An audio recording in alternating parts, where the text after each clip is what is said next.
La Iglesia Príncipe de Paz te invita todos los domingos a las 11 de la mañana y 6 de la tarde a los servicios de adoración en el 1205 7th Avenue en Aurora, Illinois. Y todos los viernes te invitamos a que te conectes por Facebook o YouTube a los estudios bíblicos a las 7 de la tarde. Gózate y aprende de la abundante gracia de nuestro Señor Jesucristo y exalta su nombre con nosotros. Te esperamos con los brazos abiertos.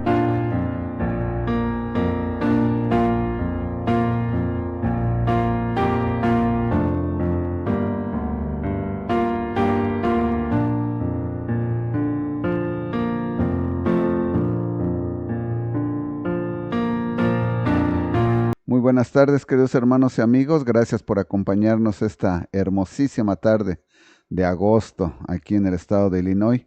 Vamos a iniciar nuestro estudio bíblico orando a nuestro Padre Celestial.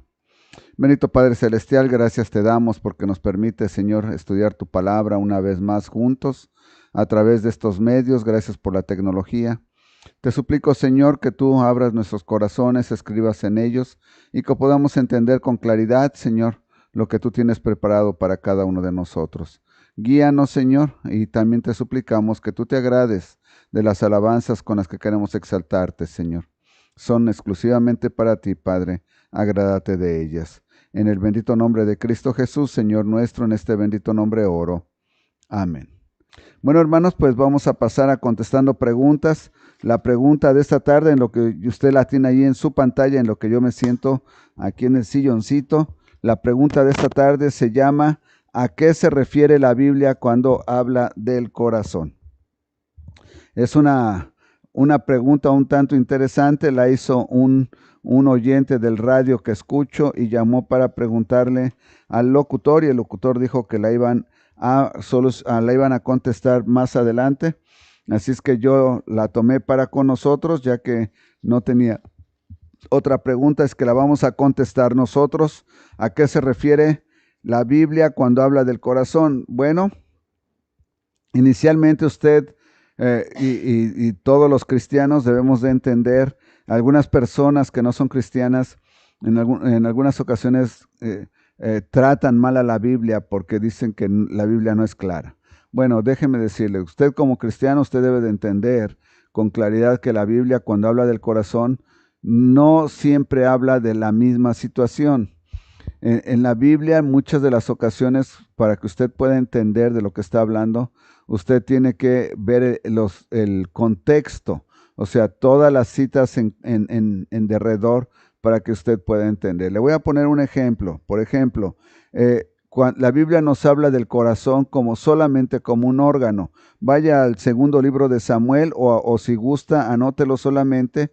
Yo se lo leo y usted posteriormente va y verifica las citas porque recuerde que usted tiene que verificar todas las citas que yo hablo y lo que yo digo que concuerde con la palabra claramente. Porque si no concuerda, hermanos, entonces sí yo estoy hablando mentira y eso no está bien. Usted tiene que siempre verificar que lo que yo digo es bíblico. Y si no, bueno, por favor, si usted cree que no, y yo creo que sí, bueno, vamos a platicarlo. Pero sí es indispensable que usted use su Biblia y que pueda verificar las citas. Segundo libro de Samuel, capítulo 18, versículo 14 nos dice de esta manera.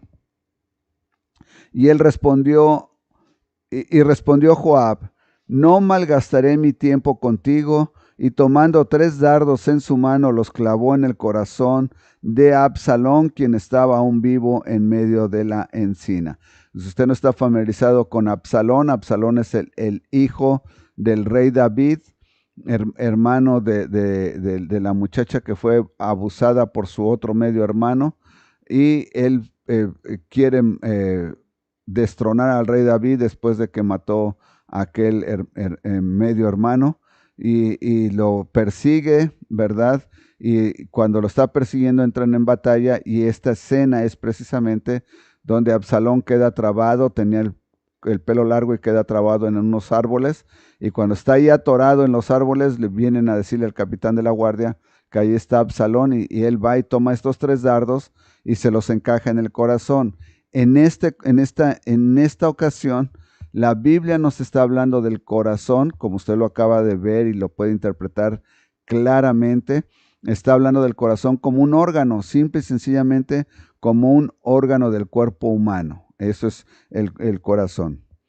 Ahora, la Biblia también nos habla del corazón como la parte que da vida a la tierra o como una parte de la tierra. Vaya usted a Mateo 12:40. Es interesante cuántas formas de ver el corazón habla la Biblia, ¿verdad? Mateo 12, capítulo 12, versículo 40.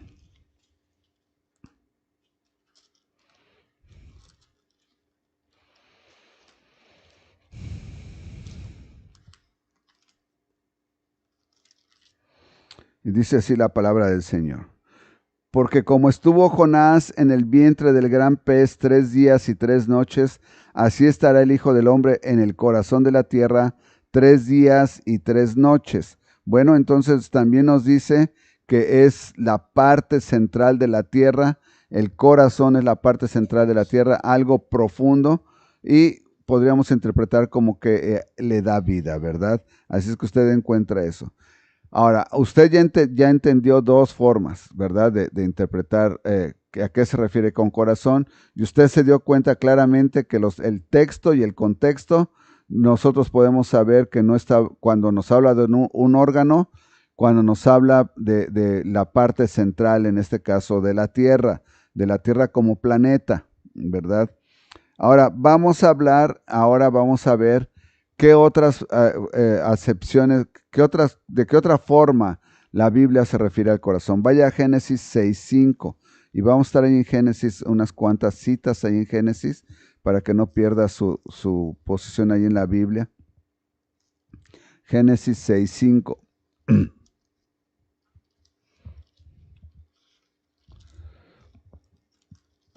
Y la Biblia nos dice así: y vio Jehová que la maldad de los hombres era mucha en la tierra, y que todo designio de los pensamientos del corazón de ellos era de continuo solamente el mal. Ahora, vea usted claramente, en esta ocasión la Biblia no nos está hablando del corazón como un órgano, pero tampoco nosotros lo podemos tomar literal, porque nosotros sabemos que el corazón no tiene pensamientos. ¿Los pensamientos en dónde están? En la mente. Entonces, cuando nos habla aquí es donde nosotros ya empezamos a interpretar cómo la Biblia en algunas ocasiones se refiere al corazón. De referirse al corazón se llama al conjunto de ideas y de sentimientos. Es un conjunto de ideas y sentimientos a lo que la Biblia le llama el corazón. Nuevamente lo repito, versículo 5. Y vio Jehová que la maldad de los hombres era mucha en la tierra, y que todo designo del pensamiento, ¿en dónde están los pensamientos? En la mente, ¿verdad? De corazón. Ahora, los designios del pensamiento del corazón ya es otra cosa, ya estamos hablando de sentimientos, y más adelante vamos a ir aclarando más y más este punto. De ellos era de continuo solamente el mal. Ahora ya entendimos que cuando la Biblia nos habla del corazón, en este contexto, nos está hablando no de un órgano, sino se está hablando de pensamientos, de ideas combinados con sentimientos, y eso es lo que le llama que está en el corazón. Veamos una cita más en Génesis. Bueno, tenemos 2 más en Génesis. Génesis 17:17.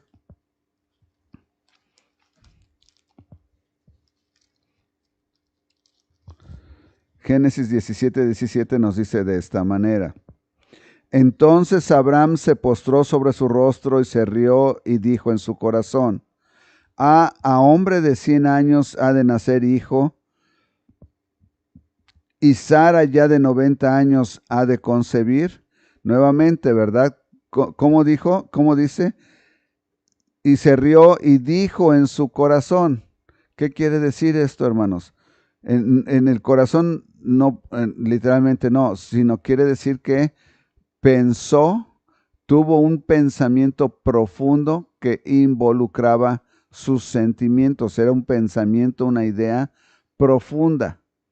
A eso se refiere, ¿verdad? No nos está hablando nuevamente de un órgano, nos está hablando acerca de ideas. Y usted sabe que las ideas se producen en la mente, pero cuando van más allá de un deseo intenso, por ejemplo, cuando hablamos del amor, entonces son ideas combinadas con sentimientos y es cuando la Biblia le dice que están en el corazón. Nuevamente vamos a Génesis, por último, es el último pasaje en Génesis, Génesis 24:45. Génesis 24:45. Y hay muchísimas citas acerca del corazón, hermanos. Si usted se dedica a buscar, si usted tiene una concordancia, usted se cansaría de anotar las citas y verlas, porque hay muchísimas. Dice así la palabra del Señor, Génesis 24:45.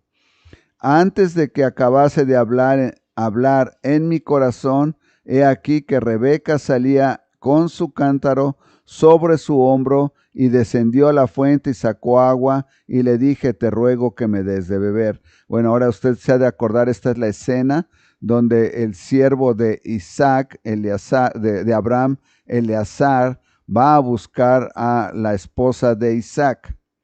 Y cuando él está orando al Señor, dice que está orando en su corazón.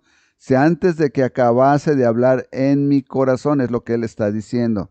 Entonces, ¿qué quiere decir? Está haciendo ideas que van mezcladas directamente con los sentimientos de que quiere que el Señor le responda directamente y de una manera en que él no se equivoque. Entonces, él está involucrando nuevamente pensamientos con sentimientos y eso es a lo que le llaman en el corazón. Así es que usted ya ha de tener más clara la idea. Mateo 5:8 y de aquí en adelante vamos a estar en el Nuevo Testamento. Mateo 5:8.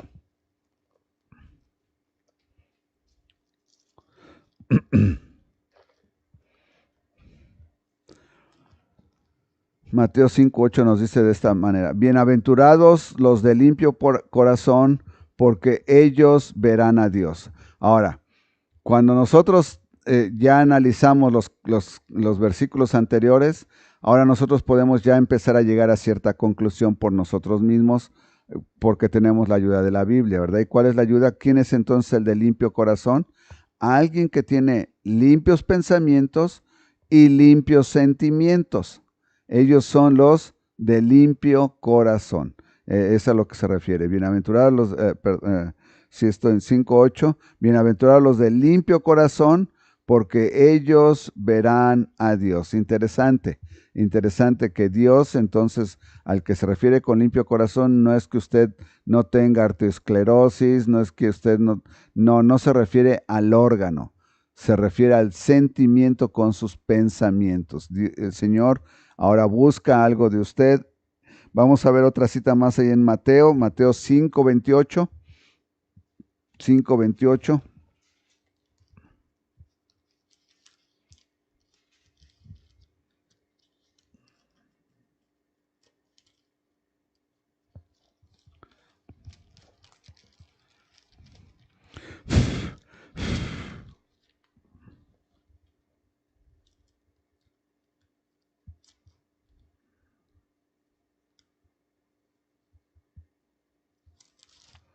Mateo 5:28 de esta manera.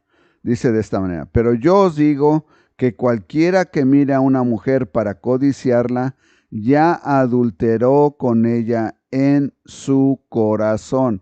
Ahora, vea usted, ahora ya nos habla con claridad. Esto es que usted tuvo unos pensamientos y unos sentimientos tan profundos que fue como si esta persona hubiera tenido relaciones vivas, que hubieran sido reales. Y esto le llama un adulterio del corazón. Mateo 5:28. Regresamos allá a Mateo 6:21. Discúlpeme que no, 6:21. Para mí 2 hojas, para usted no sé cuántas hojas son las que usted tiene que cambiar en su Biblia. Y espero que sus hojas no estén tan delgaditas como las mías. 6:21.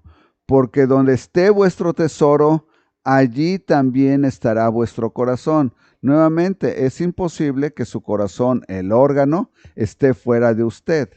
Sin embargo, nos está hablando en esta ocasión, donde están sus sentimientos más íntimos y sus pensamientos más profundos.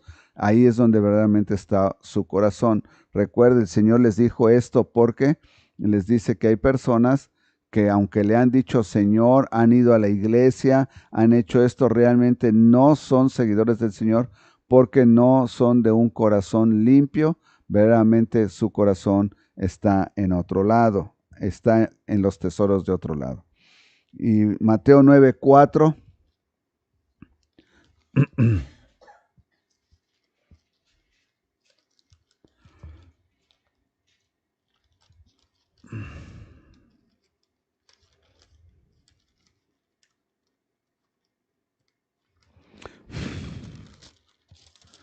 Mateo 9:4 dice de esta manera: y aconteció que Jesús, y conociendo Jesús los pensamientos de ellos, dijo: ¿por qué pensáis mal en vuestros corazones? Y esta cita nos ayuda a entender mucho mejor esto, ¿verdad? Dice, ¿por qué pensáis mal en vuestros corazones? Quiere decir, ellos generan los pensamientos con la mente, pero los tienen mezclados con unos sentimientos profundos que son malos. Y el Señor los conoce. Eso es lo importante acerca de esta cita, que el Señor los conoce. Vamos ahora a Efesios 3, del 14 al 19. Efesios 3, del 14 al 19. Y ya estamos por terminar esta parte, hermano, no se desespere.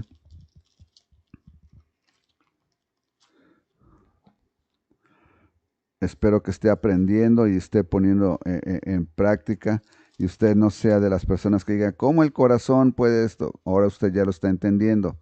3 del 14 al 19 dice de esta manera: porque por esta causa doblo mis rodillas ante el Padre de nuestro Señor Jesucristo, de quien toma nombre toda familia en los cielos y en la tierra, para que os dé, conforme a las riquezas de su gloria, el ser fortalecidos con poder en el hombre interior por su Espíritu, para que habite Cristo por la fe en vuestros corazones, a fin de que arraigados y cimentados en amor, seáis plenamente capaces de comprender con todos los santos cuál sea la anchura y la longitud, la profundidad y la altura, y de conocer el amor de Cristo que excede a todo conocimiento, para que seáis llenos de toda plenitud de Dios.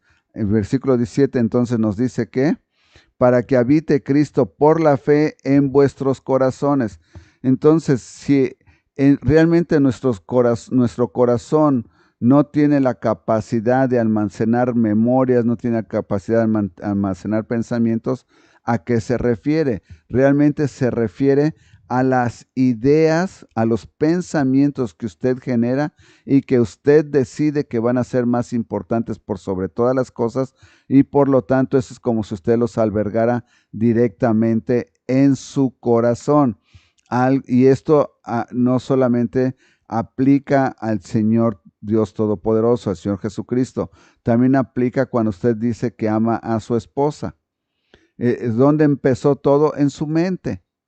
En su mente empezó todo, y ahora cuando dice que la lleva en su corazón es porque usted en su mente prefiere darle el primer lugar de todas las demás mujeres que usted conoce. Usted prefiere darle el lugar a su esposa y tratarla bien, amarla. Igualmente, si usted ama a su esposo y todo esto, es lo mismo. Y se dice que usted lleva a su esposa, lleva a su esposo en el corazón.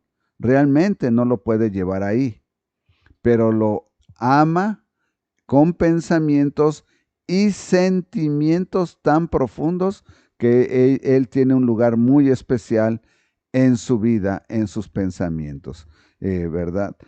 Vamos ahí mismo en Efesios, ahora del 4, leímos del 3, del 14 al 19, ahora leamos del 4, del 17 al 19. Efesios 4, del 17 al 19 nos dice de esta manera: un cuerpo y un espíritu, como fuisteis también llamados en una misma esperanza de vuestra vocación, un Señor, una fe, un bautismo, un Dios y Padre de todos. Perdón, sí, estoy leyendo en los primeros versículos del 4, hermano, discúlpeme. 4:17, ya me aclaró aquí mi esposa. Esto pues digo y requiero en el Señor que ya no andéis como los otros gentiles que andan en la vanidad de su mente, teniendo el entendimiento entenebrecido, ajenos de la vida de Dios, por la ignorancia que en ellos hay, por la dureza de su corazón. ¿Se da cuenta? Por cómo viene la ignorancia, tienen un corazón duro. El corazón realmente no puede estar duro en ese sentido. ¿A qué se refiere? Que tienen ideas tan, eh, voy a decir, ah, puestas ahí, ¿cómo lo puedo expresar? Que no las dejan moverse, fijas, tienen unas ideas tan fijas en ese lugar que no permiten que se mueva, que nadie se las cambia. A eso es a lo que la Biblia le llama un corazón duro.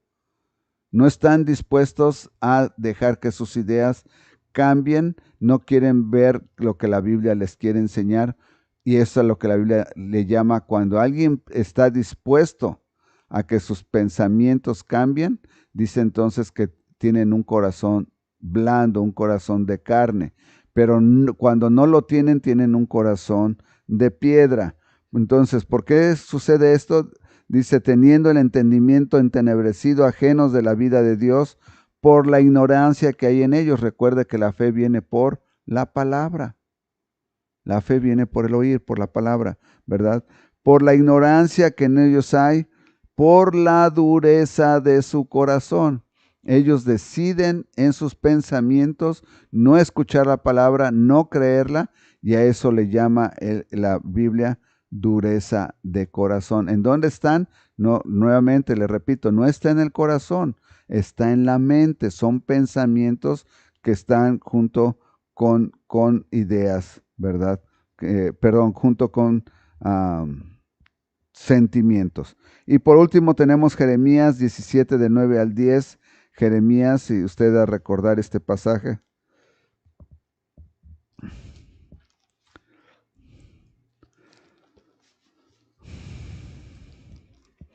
Cuando estudiamos Jeremías hablamos de este pasaje. Jeremías 17 del 9 y 10. Nos dice de esta manera: engañoso es el corazón más que todas las cosas, y perverso, ¿quién lo conocerá? Yo Jehová que escudriño la mente, que pruebo el corazón para dar a cada uno según su camino, según el fruto de sus obras. Bueno, aquí número 1 le voy a dar rápidamente un consejo. No siga los consejos del mundo, no siga los consejos de Facebook, de TikTok, donde le digan, sigue tu corazón, sigue a tu corazón. No. Si alguien siguiera su corazón, probablemente ya hubiera asesinado a 3 o 4 personas, tal vez hubiera apuñalado, disparado, porque en algunas ocasiones ese seguir al corazón son ideas perversas. Aquí nos dice la palabra del Señor con claridad: engañoso es el corazón más que todas las cosas y perverso. ¿Quién lo conocerá? Usted dice, pero ¿cómo mi corazón puede ser engañoso y perverso? Bueno, la misma palabra nos lo aclara ahí en Jeremías, y esto nos da la claridad completa a todo el pasaje. Yo, Jehová, que escudriño la mente. Ok, entonces el Señor dice, estamos hablando de que quién puede entender el corazón, ¿verdad? Y Dios habla directamente, dice, yo, que escudriño la mente, que pruebo el corazón para dar a cada uno según su camino, según el fruto de sus obras. El Señor nos lo aclara. Dice, la mente y los sentimientos son lo que hacen un corazón duro y perverso. Pero el Señor dice que lo escudriña. Usted sabe qué quiere decir la palabra escudriñar. Quiere decir estudiarlo. El Señor lo examina, el corazón, y le da a cada quien según el fruto de sus obras. Así es que ahora ya entendió usted con claridad. Cuando la Biblia nos habla del corazón, usted primeramente tiene que entender el contexto. Son pocas ocasiones en las que la Biblia nos habla del corazón como órgano. En algunas ocasiones nos habla del corazón como algo céntrico, como es el caso de la tierra, ¿verdad? Y en algunas ocasiones, y en la gran mayoría de las ocasiones, nos habla del corazón como el cerebro, en donde están las ideas, donde se formulan las ideas, combinado con sentimientos profundos. Cuando el Señor nos habla que nosotros nos arrepentamos de corazón, quiere decir que quiere que nosotros nos cambiemos honestamente nuestra forma de pensar y que los sentimientos ahora los dirijamos al Señor.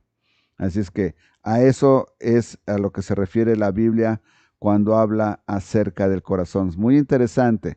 Ahora usted ya tiene toda la perspectiva. Cuando alguien le diga, oye, pero bueno, eso que ¿en qué cita lo leíste? Vamos a verla. Y recuerde, lea el contexto y usted va a poder ayudar a esa persona o usted mismo a discernir. Y recuerde principalmente cuando nos habla de que si el corazón es duro, que si el corazón es perverso, entonces nos está hablando de ideas con sentimientos. Y el Señor dice que Él escudriña la mente. Por eso lo llevé a Jeremías, para que usted sepa claramente que dice que escudriña la mente y el corazón. Lo que la Biblia se refiere de un corazón perverso viene también mezclado con pensamientos e ideas. Espero le haya quedado claro. Creo que es importante que nosotros veamos este tipo de temas, este tipo de preguntas, que en algunas ocasiones, sobre todo gente que es nueva en la fe o nuestros pequeñitos nos pueden hacer este tipo de preguntas y ahora usted ya sabe cómo le puede contestar. Bueno, hermanos, vamos a pasar ahora al estudio bíblico. Vamos nuevamente al primer libro de Juan. Al primer libro de Juan, primera epístola de Juan, aunque ahorita hablamos acerca de eso. Capítulo 2. Estamos en el capítulo 2 del primer libro de Juan. El título que le he puesto a este estudio bíblico es El abogado del cristiano. Esta segunda epístola de Juan, hermanos, tiene este segundo capítulo, perdón, en la primera epístola del apóstol San Juan, tiene muchísima enseñanza, muchísima enseñanza. No creo entrar en darle ejemplos de todo, porque me estaría aquí toda la noche, pero creo que vamos a poder ver a grandes rasgos todo lo que tiene que enseñar Primera de Juan. Es que voy a leer solamente los primeros 2 versículos, como acostumbro a hacer. Primer libro de Juan, capítulo 2, versículos 1 y 2, dice así la palabra del Señor. Hijitos míos, estas cosas os escribo para que no pequéis. Si alguno hubiere pecado, abogado tenemos para con el Padre, a Jesucristo el justo. Él es la propiciación por nuestros pecados, y no solamente por los nuestros, sino también por los de todo el mundo. Oremos. Bendito Padre Celestial, gracias Señor por darnos tu hermosa palabra. Gracias por permitirnos, Señor, estudiarla. Y muchas gracias, Señor, porque tú nos das al Espíritu Santo para que Él nos ayude a entenderla. Padre, te pedimos que en este momento sea Él quien traiga la enseñanza, que sea Él, Padre, que nos haga entender con claridad lo que nosotros debemos de aprender acerca de ti. A mí, Señor, úsame solamente como una herramienta útil en tus manos. Quiero ser una herramienta útil para honra y gloria tuya. Te suplico, Padre Celestial, que el mensaje lo traiga el Espíritu Santo y que a mí solamente me utilices para honra y gloria tuya como herramienta. Te pido estas cosas, Señor, hazme dócil a la guía del Espíritu Santo. Te suplico estas cosas en el bendito nombre de mi amado Salvador, mi Señor y Maestro, el Señor Jesucristo. En este bendito nombre oro. Amén. Bueno, hermanos, déjenme le aclaro, creo que esto no lo había mencionado. Esta es una de esas cosas que cuando yo empecé a estudiar acerca de estas 3 cartas del apóstol Juan, ya le aclaré que este no es Juan el Bautista, ¿verdad? Eso sí ya se lo aclaré nuevamente. Juan el apóstol y Juan el Bautista no son el mismo. Juan el Bautista es aquel que bautizó al Señor Jesucristo en el río y aquel que fue decapitado, ¿verdad? Por la mujer de Herodías, la hija de la mujer de Herodías. Él murió, Juan el Bautista murió. Él era un profeta y venía anunciando el camino del Señor Jesucristo. Su misión había terminado y una forma en la que Dios Padre decidió llevarlo a él fue de esta forma de llevárselo decapitado. Pero este Juan es el apóstol. Él es hermano de otro de los discípulos y ellos son considerados los hijos del trueno. Esto ya se lo platiqué. Sin embargo, bueno, déjeme le aclaro nuevamente. A Juan el apóstol se dice que él es el segundo apóstol, de los apóstoles que escribió más del Nuevo Testamento, uno de los que escribió más. El primero, el que escribió más de todos fue Lucas. Y Lucas, recuerde que no es considerado un apóstol. Lucas investigó, ¿verdad? No fue parte de los discípulos. Él solamente investigó, hizo todas las indagatorias. Entonces, él escribió una de las mayor parte del Nuevo Testamento. Y nosotros, yo en lo personal, yo pensaba que el que había escrito más del Nuevo Testamento había sido el apóstol Pablo, pero no. El segundo lugar es el apóstol Juan y el tercer lugar es el apóstol Pablo. El apóstol Juan escribió el Evangelio según San Juan, escribió las 3 cartas del Evangelio de San Juan, perdón, y también escribió el Apocalipsis. Entonces escribió 5 libros en total. Sin embargo, hoy en día, hermanos, es algo de las cosas que yo no entiendo. ¿Por qué hacen esto? Algún día el Señor me lo ha de aclarar porque aparte mi capacidad no me da para entender, ¿verdad? Hoy en día, algunos eruditos de los estudiosos de la palabra, de los libros, todos dicen que efectivamente Juan, la epístola de Juan, lo que nos conocemos, no fue escrita por el apóstol Juan. Escuche bien esto. Cuando yo lo leí, yo dije, ¿qué?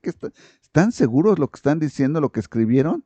¿Lo leyeron después de que lo escribieron? Porque dicen, no lo escribió el apóstol Juan.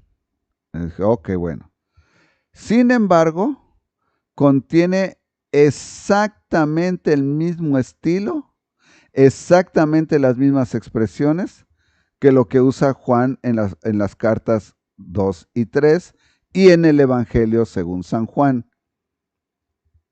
Entonces, digo, si fueron escritas idénticas y llevan exactamente el mismo estilo, yo lo veo de esta manera. En inglés hay un dicho que dice, si camina como pato, se mueve como pato y hace cuacuá como pato, entonces es un pato.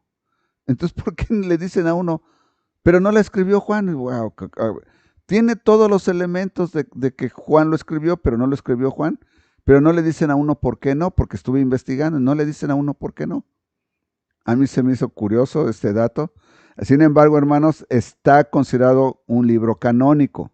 Quiere decir que ha sido aprobado por toda la historia de la Biblia. No vaya a pensar, hermano, entonces ¿por qué lo estamos? No. Es canónico y está avalado y es bíblico, para que usted no tenga temor. Desde mi punto de vista, si se mueve como pato, camina como pato y hace como pato, es pato. Desde mi punto de vista lo escribió Juan, el apóstol Juan. Así es que, ya aclarado esto, vamos nuevamente. En el capítulo 1, el apóstol Juan no nos dice la intención de la carta. Él inicia diciéndonos lo más importante, que fue quién fue el Señor Jesucristo y que el Señor Jesucristo siempre ha existido desde el principio. Recuerde, ¿verdad? Versículo 1, lo que era desde el principio, lo que hemos oído, lo que hemos visto con nuestros ojos, y no nada más eso, también nos habla de que ellos fueron testigos presenciales del Señor Jesucristo, de la crucifixión y de la resurrección. Recuerde, esto es un aspecto importantísimo, porque alguna gente lo toma como solamente un cuento de hadas. No, hermanos, hubo testigos, por lo menos fueron 12 testigos que estuvieron con él, más las mujeres, más los 500 que lo vieron caminando, y todavía se le apareció el apóstol Pablo, y de todos ellos nadie nunca lo ha desmentido ni lo desmintió. ¿Se da cuenta?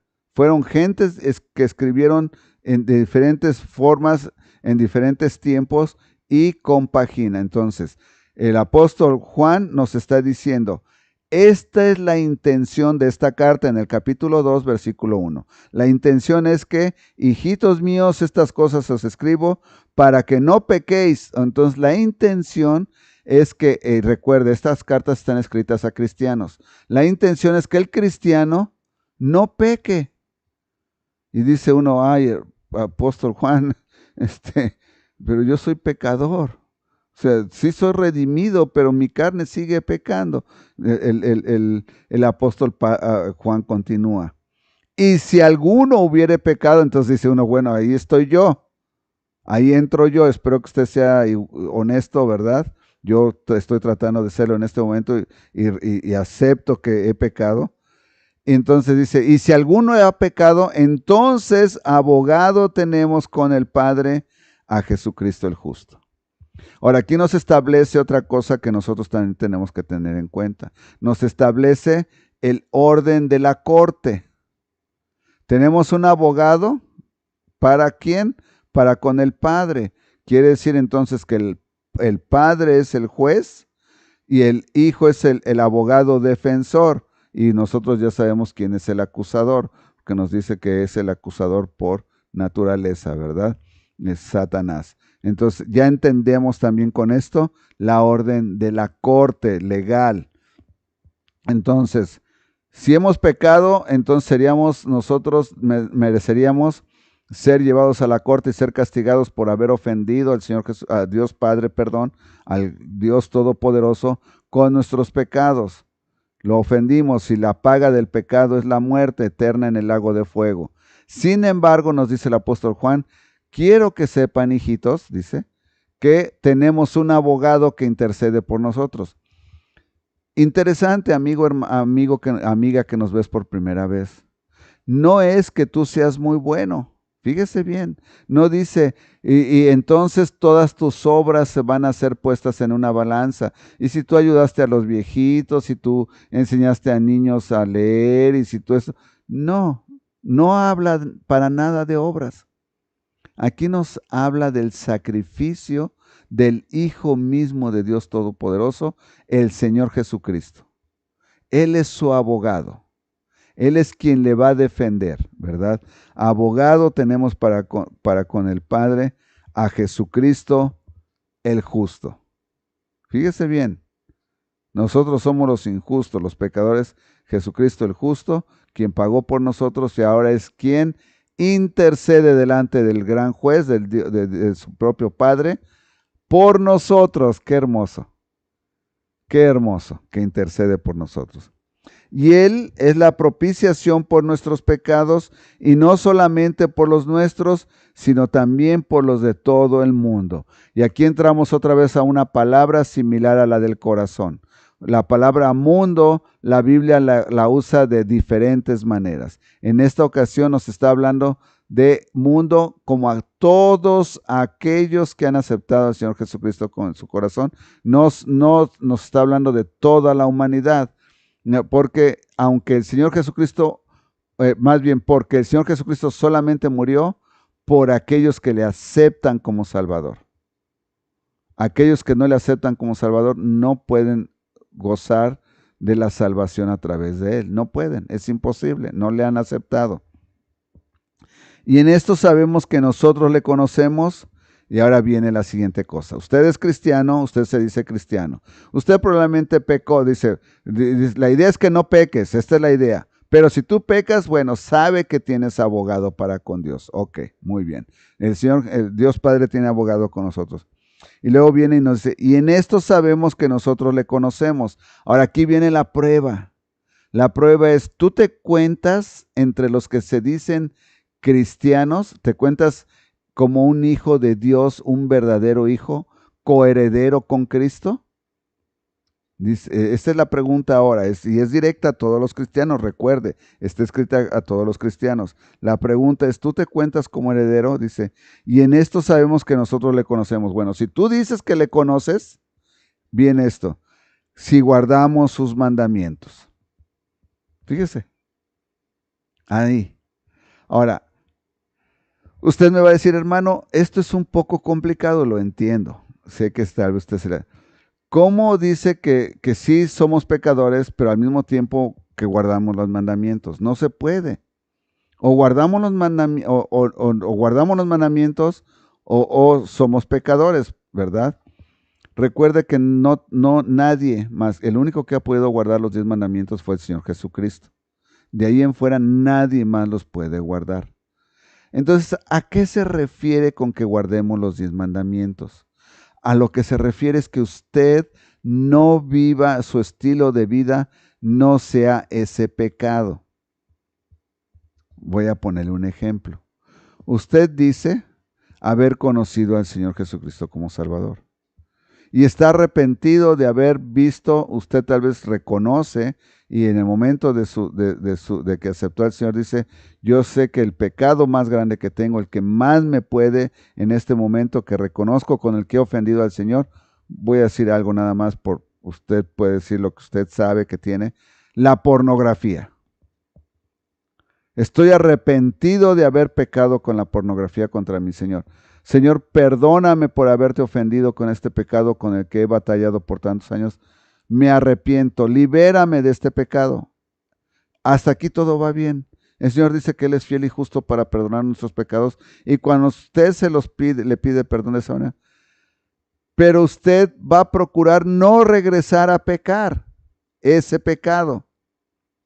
Si usted dice que se arrepintió, pero usted regresa y regresa y regresa y lo sigue y lo sigue y lo sigue haciendo, entonces a eso es a lo que se refiere con que no guarda los 10 mandamientos.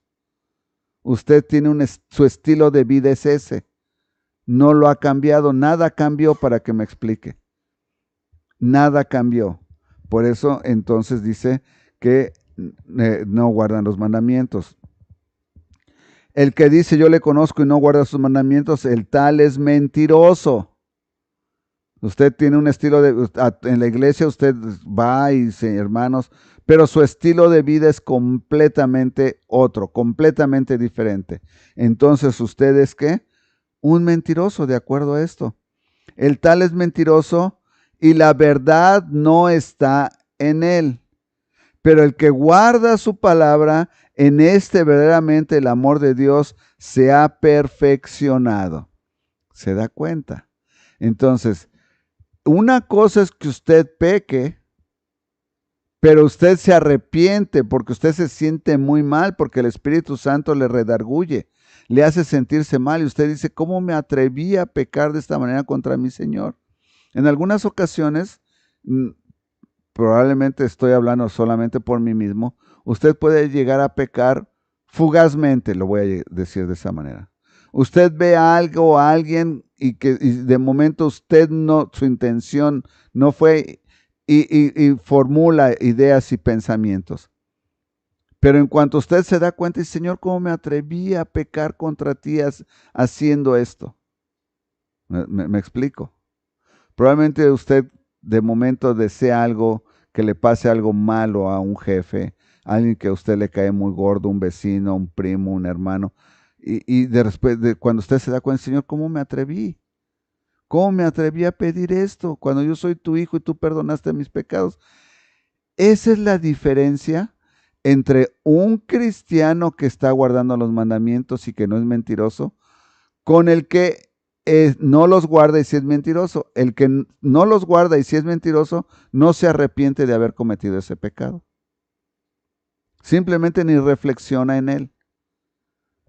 ¿Entiende? ¿Y por qué le decía yo que este capítulo tiene muchísima información?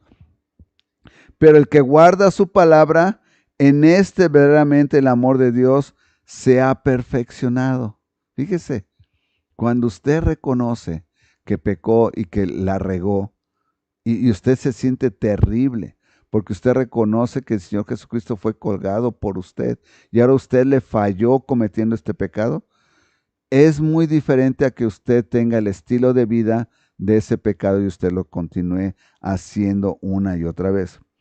Por esto sabemos que estamos en Él. Esa es la manera de saber que usted está en el Señor. El que dice que permanece en Él debe de andar como Él anduvo.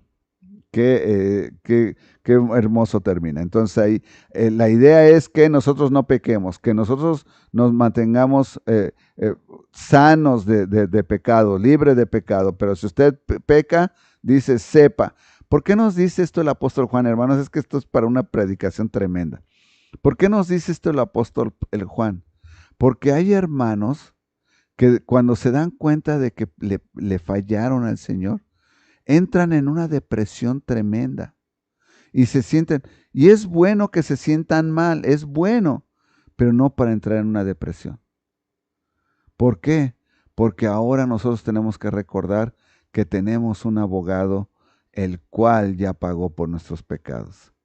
Y lo que tenemos que hacer es ir en arrepentimiento, confesar nuestro pecado y pedir perdón por haber ofendido al Señor y continuar nuestra relación con nuestro Señor y el gozo de nuestra salvación.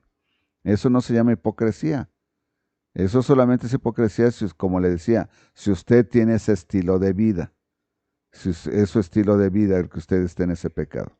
Continuemos, versículo 7. Hermanos, no os escribo mandamiento nuevo. Y esto es un poquito confuso. Preste atención y vamos a solucionarlo. Hermanos, no os escribo mandamiento nuevo, sino el mandamiento antiguo que habéis tenido desde el principio. Este mandamiento antiguo es la palabra que habéis oído desde el principio. La palabra que hemos oído desde el principio. Sin embargo, os escribo un mandamiento nuevo que es verdadero en él y en vosotros, para que las tinieblas, porque las tinieblas van pasando y la luz verdadera ya alumbra. Ok, entonces dice, nos va a dar algo porque las tinieblas ya van pasando. ¿Cuáles son las tinieblas? Cuando todavía el Señor Jesucristo no se había presentado. Estaban en tinieblas en el Antiguo Testamento, entre las últimas profecías y que el Señor se presentó, el Señor Jesucristo, a dar testimonio de la última profecía de que Él habría de nacer. Estaban en tinieblas, estuvieron un tiempo en tinieblas, pero ahora ya las tinieblas se van aclarando y viene la luz, ¿verdad? Viene la luz verdadera y ya alumbra. Solamente hay una luz verdadera. Puede haber luces falsas, porque recuerde que la Biblia nos dice que Satanás se disfraza de ángel de luz, pero no es la luz verdadera, solamente hay una luz verdadera. El que dice que está en la luz y aborrece a su hermano, está todavía en tinieblas. Ahora nos va a empezar a aclarar qué es estar en tinieblas y qué es estar en luz. Estar en tinieblas es aquel que dice que ya es salvo, que la luz le ha alumbrado el corazón, pero sigue obrando como alguien que está en tinieblas. Es lo que yo le decía hace rato. Si su estilo de vida sigue siendo aquel, entonces, versículo 10, el que ama a su hermano permanece en la luz y en él no hay tropiezo, ¿verdad? El que ama a su hermano. ¿Por qué, hermanos? Porque si usted ama a su hermano, usted no va a procurar hacerle algo que lastime a su hermano. Pero el que aborrece a su hermano está en tinieblas y anda en tinieblas y no sabe a dónde va, porque las tinieblas le han cegado los ojos. Ay, hermanos, qué cosa. Nosotros entonces entendemos que muchas veces para el cristiano o el que se dice cristiano, llega el momento en que si verdaderamente no se ha entregado al Señor, anda en tinieblas y no puede encontrar la luz, porque no ha decidido, no quiso escuchar el llamado del Espíritu Santo y convirtió su corazón de piedra en un corazón de carne. Quiere decir que no quiso escuchar la palabra del Señor, la rechazó cuando se le presentó. Os escribo a vosotros, hijitos, porque vuestros pecados os han sido perdonados por su nombre. Hermanos, qué interesante que el apóstol Juan nos dice esto. Que recuerde, yo en algunas ocasiones, yo lo practico y yo alento a que las personas lo hagan. No lo practico en voz alta, no usted vaya a estar un día, hermano, yo nunca lo he escuchado decir eso, no, porque no, mis pecados no son para confesarlos en voz alta. Yo cuando estoy en mi tiempo de oración es cuando yo me acerco al Señor y yo por nombre le digo los pecados con los que yo sé que le he ofendido y le pido perdón. El Señor le gusta que usted le diga eso. No, no porque le gusta escuchar que usted pecó. Lo que le gusta es ver su honestidad y que usted está dispuesto a cambiar.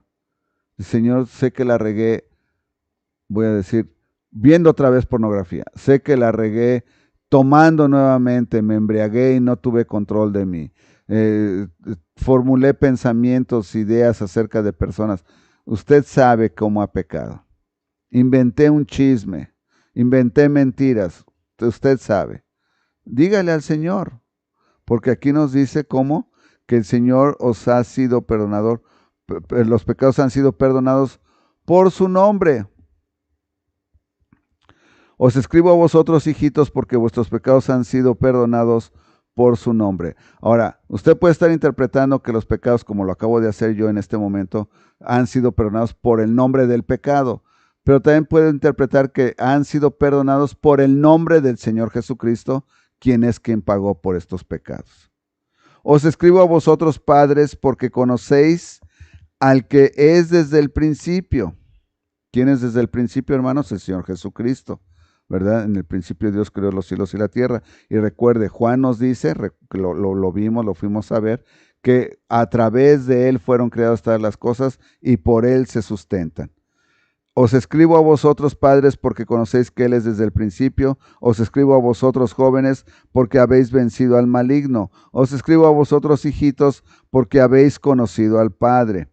Os he escrito a vosotros, padres, porque habéis conocido al que es desde el principio. Os he escrito a vosotros, jóvenes, porque sois fuertes y la palabra de Dios permanece en vosotros y habéis vencido al maligno.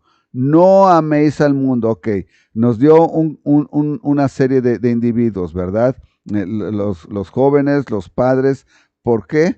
Porque está hablando de creyentes que se han mantenido en esa manera. No améis al mundo ni las cosas que están en el mundo. Si alguno ama al mundo, el amor del Padre no está en él. Hermanos, este versículo es para otra predicación, versículo 15. No améis al mundo. Nuevamente, la palabra mundo aparece aquí. Ahora, aquí no se refiere al planeta Tierra como mundo, se refiere a la sociedad en la que vivimos. No améis la sociedad, no améis Facebook, no améis TikTok, no améis todos estos redes sociales, no améis lo que ves en los bares, todo lo que el mundo ofrece, no lo ames. No te dejes llevar por los políticos que te dicen que es bueno que tus hijos aprendan sexo desde tercer año, cómo tener relaciones entre dos personas del mismo sexo. Eso es sucio. No te dejes llevar por eso, no lo ames, no lo adoptes. Un cristiano no tiene nada que ver con nada de eso, eso es sucio, es pecado abierto. El cristiano no debe de entrar y tal vez Facebook y YouTube me va a cancelar este video por lo que acabo de decir, ¿verdad? Os escribo a vos, no améis el mundo ni las cosas que están en el mundo. Ahora, ¿a qué se refiere con las cosas que están en el mundo, hermanos?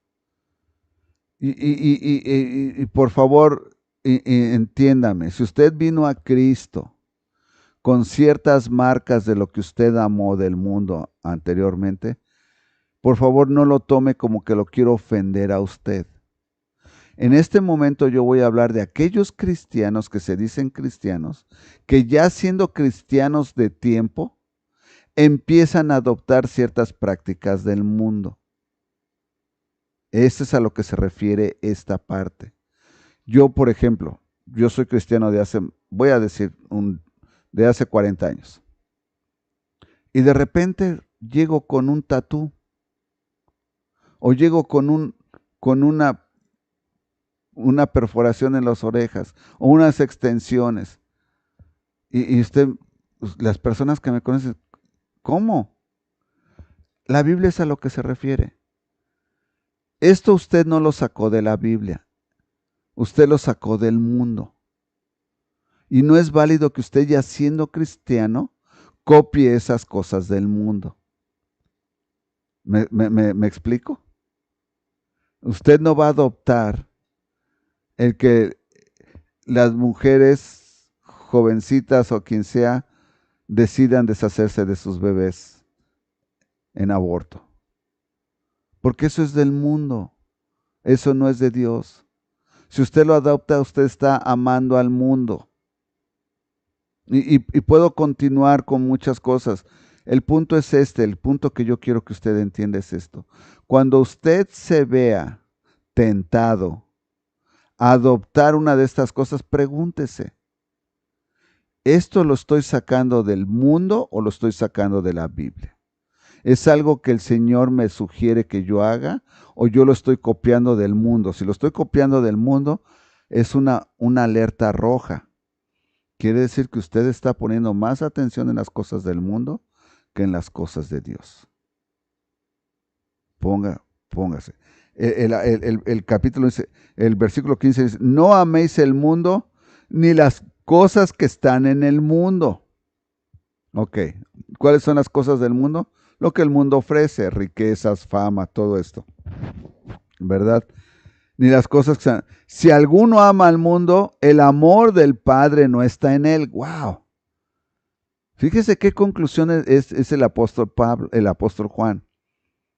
Si usted ama al mundo, entonces usted realmente, el amor de Dios no está en usted. Y vea usted cómo continúa. Porque todo lo que hay en el mundo, los deseos de la carne, los deseos de los ojos y la vanagloria de la vida, no provienen del Padre, sino del mundo. ¿Entiende lo que yo le decía? Cuando usted adopta esas, ya siendo cristiano, aclaro, no que usted vino al cristianismo ya con marcas del mundo. Usted vino con marcas del mundo, así vino, dice el apóstol Pablo, así quédese.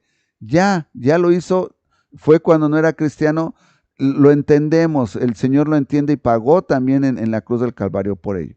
Está hablando de que personas que ya son cristianas, que no tenían cosas de esas del mundo, ahora como cristianos van y buscan esas cosas del mundo. Y el apóstol dice de esta manera, por lo que hay en el mundo, los deseos de la carne, los deseos de los ojos, que quiere decir que usted cuando empezó a adoptar esas cosas del mundo, sus deseos fueron de la carne, sus deseos fueron de los ojos, y la vanagloria de la vida, eso no proviene del Padre, sino del mundo. Y ahora ponga atención. Y el mundo pasa. ¿Qué quiere decir? El mundo se acaba, se va a acabar. El que usted quiera tener todas esas cosas son momentáneas porque tarde o temprano se va a acabar, se va a morir, la carne va a morir. Y sus deseos, pero el que hace la voluntad de Dios permanece para siempre. Si usted lo quiere concluir de esta manera, si yo me dejo amar por el mundo, dice que el amor del Padre no está en mí. Entonces, yo no tengo la vida eterna, hermanos. Es lo que el apóstol nos está diciendo. Realmente no soy del Señor. Pero si yo hago la voluntad de Dios, pero si yo, el mundo pasa sus deseos, pero el que hace la voluntad de Dios, permanece para siempre. ¿Quién es el que hace la voluntad de Dios? El que se resiste al mundo y se da al Señor. El que se resiste al mundo. Hermanos, ¿cómo veo yo gente que estando en este país se dicen cristianos, pero se desviven en los negocios y en querer tener casas y viajes? Y hermanos, está bien desear, pero todo ese esfuerzo debe de ser enfocado al Señor. No ame la vanagloria del mundo. No ame la vanagloria del mundo. Cambia a otro tema, versículo 18. cambia a otro tema. Van hilados, quiero que usted sepa que van hilados. Vea usted. Hijitos, ya es el último tiempo, versículo 18 del capítulo 2 de Primera de Juan.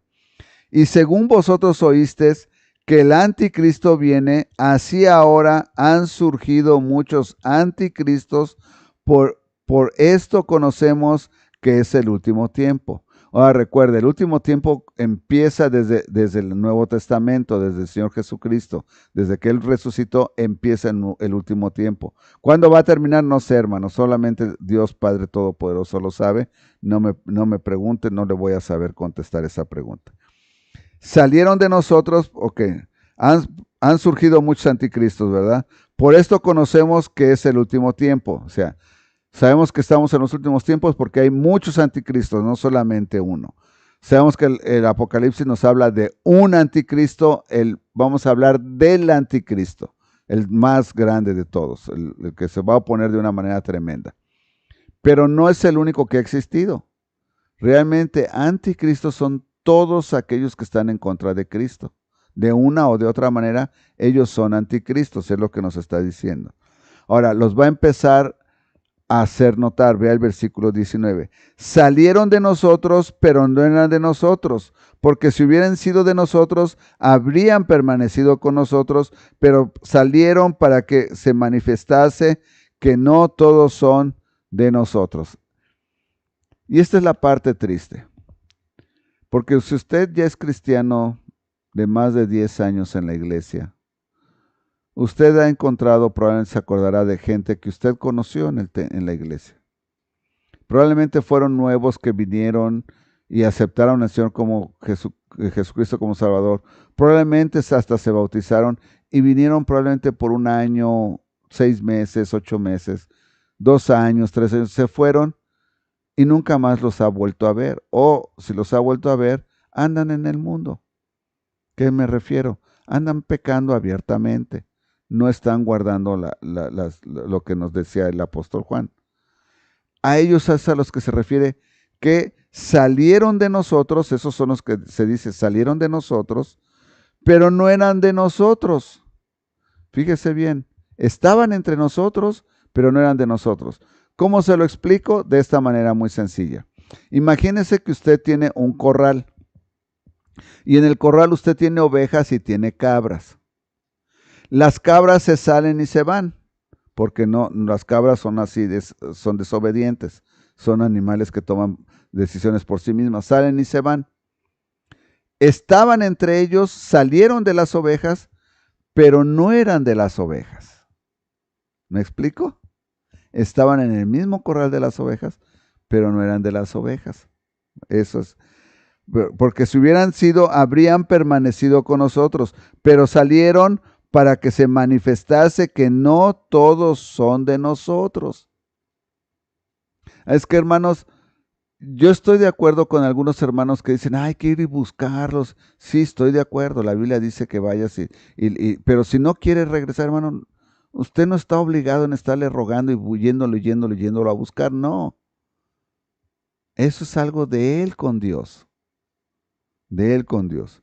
Pero vosotros tenéis la unción del Santo. Ahora, ¿quiénes son los que tienen la unción del Santo? Aquellos que sí permanecieron, los que dicen, se manifestaron que todos son de nosotros. Pero vosotros tenéis la unción del Santo y conocéis todas las cosas.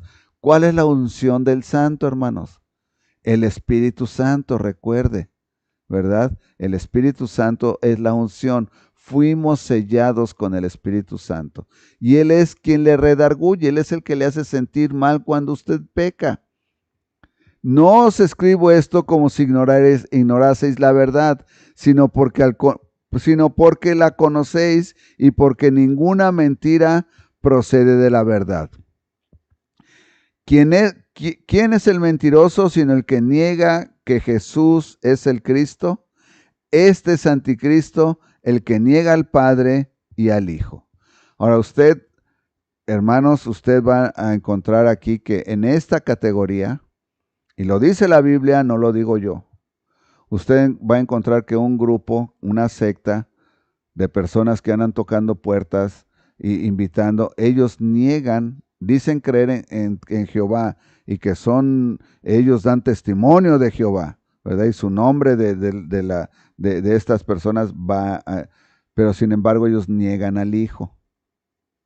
Ellos niegan al Hijo. Bueno, aquí nos está diciendo claramente, ¿quién es el mentiroso sino el que niega que Jesús es el Cristo? Este es el anticristo, el que niega al Padre y al Hijo. Entonces estas personas, si nosotros las catalogamos de acuerdo a este versículo, serían anticristos. Y con ellos dice la palabra que usted no debe de tener ninguna amistad. Por ahí algunas hermanas o hermanos bien intencionados luego quieren ser amables y llegan y les tocan la puerta. Queremos tener un estudio. Ay, sí, pasen. No. La Biblia dice que con ellos no, nada, cero. Porque usted está poniendo en riesgo su integridad ante Dios. Todo aquel que niega al Hijo tampoco tiene al Padre. El que confiesa al Hijo tiene también al Padre. Lo que habéis oído desde el principio permanezca en vosotros. Si lo que habéis oído desde el principio permanece en vosotros, también vosotros permaneceréis en el Hijo y en el Padre. Y esta es la promesa que Él nos hizo, la vida eterna. Esa es la promesa, hermanos, esta es la promesa. Amigo que nos ves, esta es la promesa. La promesa es la vida eterna. Olvídate del cáncer, de la diabetes, de la alta presión, de que si la casa, esto se va a acabar. Pero Él nos ha dado la promesa de la vida eterna. ¿Quién se va a quedar con esto? No me importa. Tengo la vida eterna prometida, nada más y nada menos por Dios Todopoderoso. Qué hermoso. Os he escrito esto sobre los que os engañan, pero la unción que vosotros recibiste de Él permanece en vosotros. Nuevamente, ¿cuál es esa unción? El Espíritu Santo, y permanece en nosotros. Y no tenéis necesidad de que nadie os enseñe, así como la unción misma os enseña todas las cosas, y es verdadera y no es mentira, según ella os ha enseñado, permaneced en Él. Cuando usted estudia la Biblia, usted empieza a entender cuando usted le suplica al Espíritu, a Dios Padre, que el Espíritu Santo le haga entender la palabra. Y ahora, hijitos, permaneced en Él, para que cuando se manifieste tengamos confianza para que en su venida no nos alejemos de Él avergonzados. Fíjese bien, el apóstol Juan llega a la segunda venida. Si sabéis que Él es justo, sabed también que todo el que hace justicia es nacido de Él. Wow, hermanos, este capítulo está tremendo. De aquí pueden salir como unos 15 sermones, ¿verdad? Pero bueno, estoy tal vez más. Yo lo que lo quiero alentar es que usted se emocione al saber que usted es hijo de Dios y que usted ya tiene la unción, tiene al Espíritu Santo. Por lo tanto, como dice el apóstol, no lo digo yo, hermano, yo lo aliento porque yo predico la palabra, pero yo solamente repito lo que la palabra dice, o se lo explico de una manera algunas veces más fácil para que usted lo entienda. Pero lo que yo le quiero decir es, no se vaya al mundo. No deje que el mundo lo enamore. No lo deje, no lo permita, porque lo que usted tiene es más importante, y lo dice el apóstol Juan, la vida eterna. La vida eterna. Usted fue sellado con el Espíritu Santo, su nombre fue inscrito en el libro de la vida eterna, por lo tanto usted no tiene que andarse poniendo ninguna marca del mundo. No copie las prácticas del mundo, porque usted es hijo y es hija de la hora del Dios Todopoderoso. Probablemente entre nosotros en este video se encuentra alguien o está viendo en algún otro momento este mensaje. Amigo, amiga que estás viendo este mensaje, déjame decirte que me has visto un poco emocionado al hablar, tal vez fue un tipo predicación de este estudio. Pero mi pregunta es para ti. ¿No has sentido tú el deseo de venir a ser hijo, hija de Dios? ¿No quisieras tener el sello del Espíritu Santo, la unción que te garantiza la vida eterna? Probablemente tú has empezado a tener esos pensamientos de que tú quisieras conocer más de Dios. Y por eso es que el Señor te envió a este estudio bíblico. Déjame te digo, la palabra dice que para que tú tengas al Espíritu Santo, que es la unción, en ti, y que tú, y que tú puedas entender la palabra, tú tienes que primeramente ser hijo o hija de Dios. Y la única manera en que tú puedes llegar a ser hijo o hija de Dios es cuando tú te arrepientes de tus pecados. Tú me acabas de escuchar. Tú lo acabas de escuchar. Si tú no te arrepientes de tus pecados, Él no te puede perdonar por tus pecados. Porque el arrepentimiento es algo que nosotros sentimos, el sentimiento de haberle ofendido con lo que hemos hecho. Por lo tanto, para que tú puedas venir a ser hijo o hija de Dios, tú tienes que arrepentirte de haber ofendido al mismo Dios. Y tú sabes con qué lo has ofendido. Probablemente no solamente es un pecado. Estoy seguro que son cientos o miles. Porque no es de que lo catalogues y digas, bueno, mentí y ese solamente es un pecado. Si tú mentiste 20,000 veces, son 20,000 pecados. 20,000 veces que tú mentiste.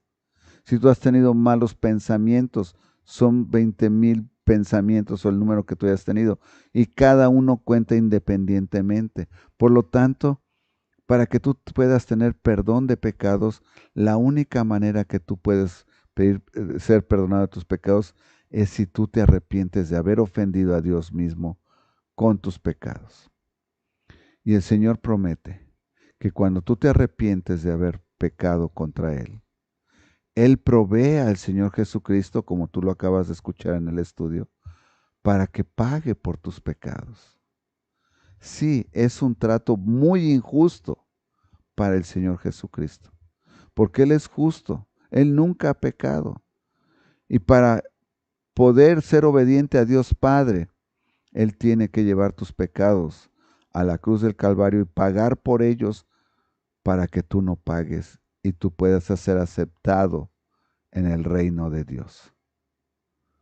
Por lo tanto, tú tienes que aceptarle a Él, al Hijo de Dios, como tu Salvador. Cuando tú haces eso, tu nombre es inscrito en el libro de la vida y tú eres sellado con el Espíritu Santo. Ahora tú tienes la unción y Él es el que te va a guiar de ahora en adelante y te va a ayudar a crecer espiritualmente. En este momento vamos a tener una oración. En esta oración yo te voy a dar los elementos que tú necesitas para que pidas perdón por tus pecados. No que repitas la oración. El repetir una oración no te da la salvación. Lo único que te da la salvación es que tú te arrepientas delante de Dios Padre y le pidas perdón por haber pecado contra Él. Así es que pon atención a la oración y haz una oración similar tú, con un corazón verdaderamente agobiado por haber pecado contra Dios, y Él te otorgará el perdón de tus pecados. Vamos a inclinar nuestro rostro por reverencia a Dios Todopoderoso. Cerramos nuestros ojos para no distraernos con las cosas alrededor nuestro. Y hablamos con Dios en oración y le decimos: Dios Todopoderoso, entiendo, Señor, que he pecado contra ti y estoy arrepentido. Estoy arrepentido de haber pecado contra ti, Señor. No sabía lo que hacía, no sabía que lo que estaba haciendo era un pecado y que te estaba lastimando y te estaba ofendiendo. Y ahora que lo entiendo, estoy arrepentido de haberlo hecho. Te pido perdón por haberte ofendido. Sé que la paga del pecado es la muerte eterna en el infierno. Pero que en amor a mí tú enviaste a tu Hijo Jesucristo a que muriera en la cruz del Calvario llevando mis pecados. Y Él, siendo obediente a ti, así lo hizo. Señor Jesucristo, te doy las gracias por cargar con mis pecados. Te pido perdón por haberte causado tanto daño.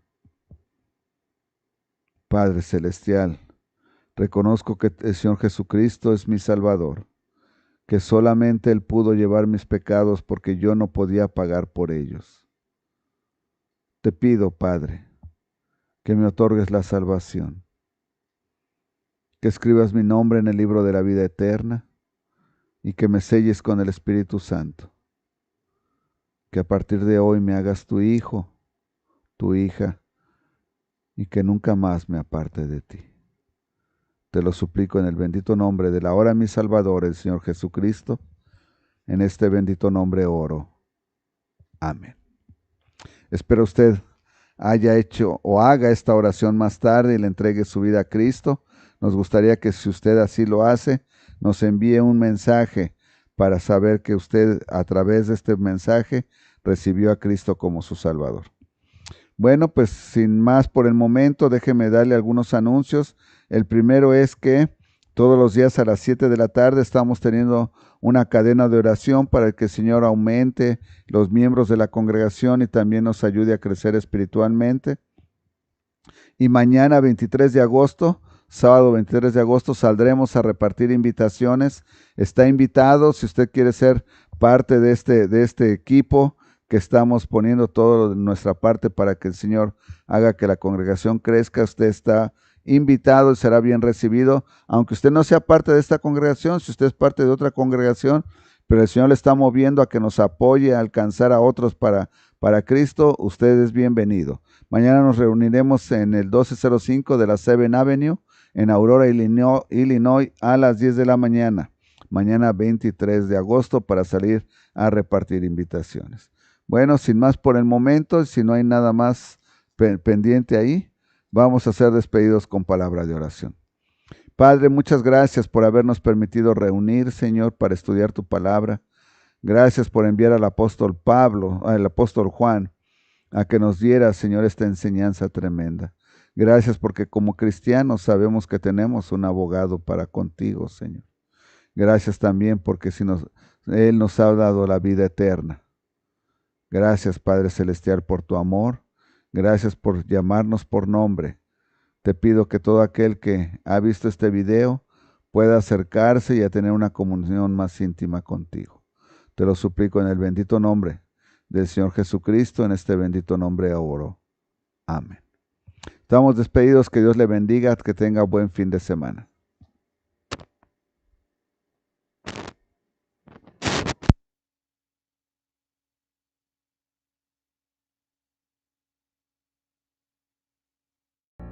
La Iglesia Príncipe de Paz te invita todos los domingos a las 11 de la mañana y 6 de la tarde a los servicios de adoración en el 1205 7th Avenue en Aurora, Illinois. Y todos los viernes te invitamos a que te conectes por Facebook o YouTube a los estudios bíblicos a las 7 de la tarde. Gózate y aprende de la abundante gracia de nuestro Señor Jesucristo y exalta su nombre con nosotros. Te esperamos con los brazos abiertos.